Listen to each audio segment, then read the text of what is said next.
Okay, so today our mini lesson in writing is writers include the use of inner voice so that they can reveal inner thoughts, emotions, and conflicts. Now it makes sense to talk about inner voice as a writer since we talked about it in reading workshop as a reader, didn't we? And we all found some voice either from the narrator or in dialogue from characters in the books we were reading today. Hopefully we could. And we made some inferences from those. So, now we're going to think like writers. We're going to put our writing caps on and we're going to think about this with our own personal narratives that we're writing right now. Some of you may have already added some of your inner voice to your writing. But some of you maybe have not done so much of your voice, your thoughts, your emotions, your conflicts that you've had. So, we're going to work on that today in writing. And before I send you off to do that, I want to show you my rough draft that I have, again, that you've read about my trip, or well, not my trip, but my adventure of moving to Alabama for 5 years. Do you remember when I read that to you? Yeah? Okay. So we're going to flip to my story, and I'm going to have to zoom in on this. Here it comes. So we'll zoom in. Okay. We're not going to read the whole thing. We're just going to look at parts. And I want you to listen for places that maybe I used my inner voice. I added my thoughts or emotions or conflicts. My entire life I wished I could move somewhere warm. Katie's already nodding her head. Katie, what do you notice right away? I did. I used my inner voice right away in my very first sentence. Okay. Until 2004, it was always just a dream. But that day I was telling someone about wishing to escape the winters. She told me about a town called Daphne, Alabama. She said her husband and her used to live there, and they loved it.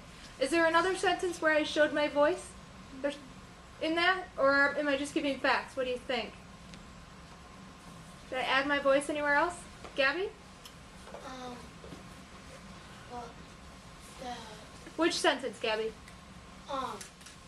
the third sentence, but then one day I was telling someone. But then one day I was telling someone about wishing to escape the winters. So wishing to escape the winters, maybe, right? The first part was more facts, like I was telling them. Is there anywhere else that I maybe showed my voice in that paragraph? Last call. Nobody else thinks there's another spot? What do you think, Ben? Until 2004, it was always just a dream. Yeah, what do you think about that? I mean, it was always just a dream until 2004, right? Okay, let's look at the next paragraph. When I got home that day, something told me to check out Daphne, Alabama online. So I Googled the town and loved what I saw. Warm weather and sunshine. Are there any sentences or maybe phrases, maybe just phrases, maybe it's not the whole sentence, where I showed my voice? Delaney? Loved what I saw. Loved what I saw. Okay. Anywhere else? Anyone? Macy? When you said warm weather and sunshine. Ah, yes. Okay. Paige? When I got home that day, something told me to check out Daphne, Alabama online. So almost the whole thing was voice. I Googled the town. That's kind of a fact. That's what I did. Doesn't really show my thoughts or emotions. It just tells what I did. Okay. Let's look at one more paragraph.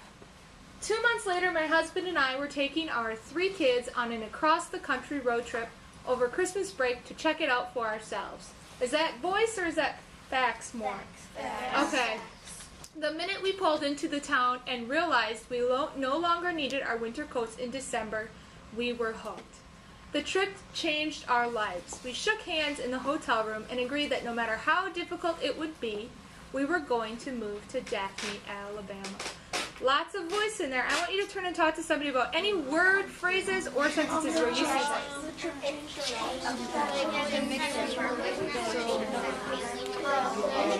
It's like just one.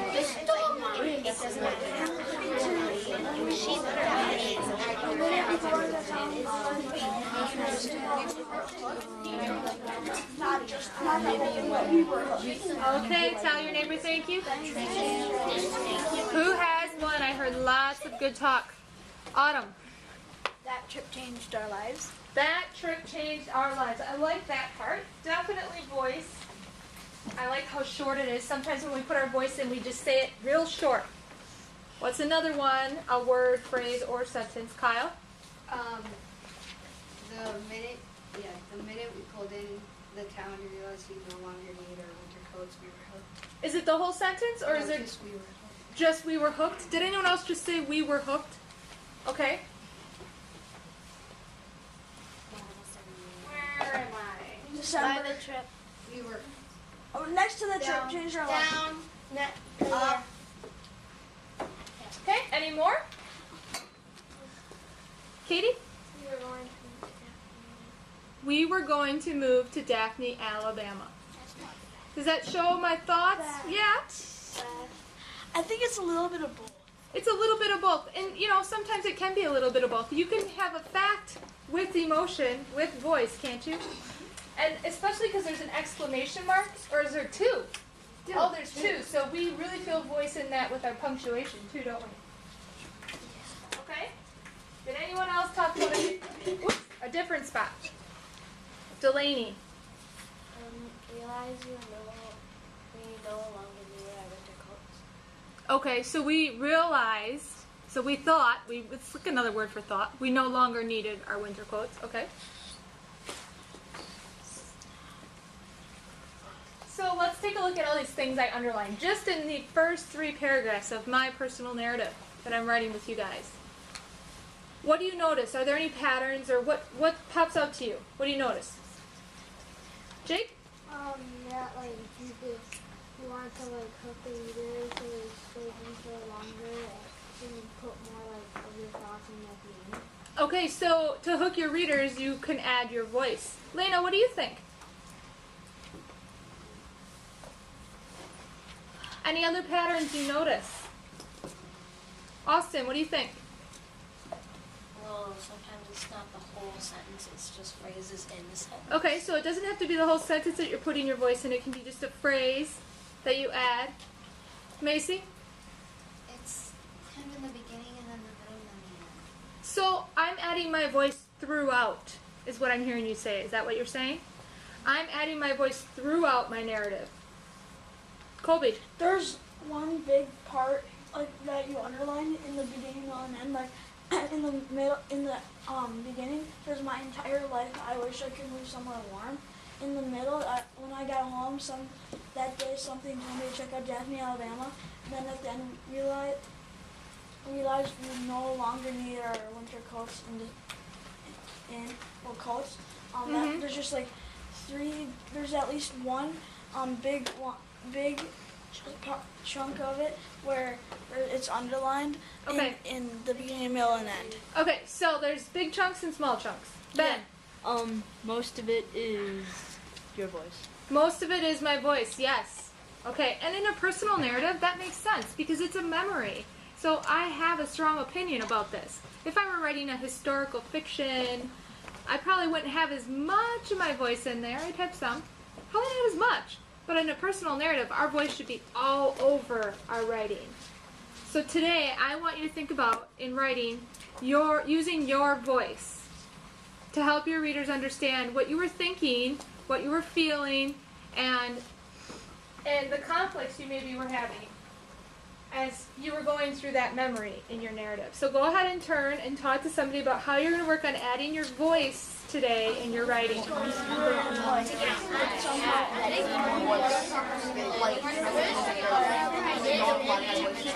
will underline that part, and then we'll search the entire thing, and I'll like make it read it, and then go back, and I'll like insert it. Now, First we gotta but I want to go back like I forgot. change some of the words a little bit.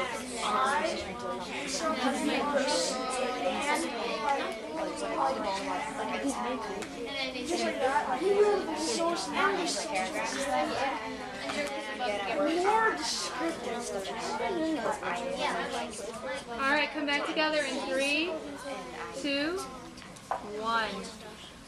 Who can share what their plan is? Ben, what are you going to do? underline the parts that need more voice, and when I've done underlining the parts, look and see how I can add more voice in there. Okay, so when you read your rough draft over, you're going to underline parts that you think you need to put more voice in that are just too much fact, and then you're going to add that later? Okay, good plan. Lauren, what are you going to do? I'm gonna reread it first. Reread first. Yep, everyone should. And then I'm gonna like go over to my first sentence and read it over like 2 times and then decide if I need inner voice or not. Good. So you're going to read it over just thinking about voice in mind. Okay, Colby, last, what are you going to do? Well, first I'm gonna read it over, and then I'm gonna go through and try and find all the voice that I have that I can, and maybe like put some more descriptive words in there. Ah, good. And then I'll go through the rest of the story and see if there's like any words that are there too much, like the simple words like the and like maybe change those like to make them a little more descriptive. Okay, good. Sounds like you guys have a good plan.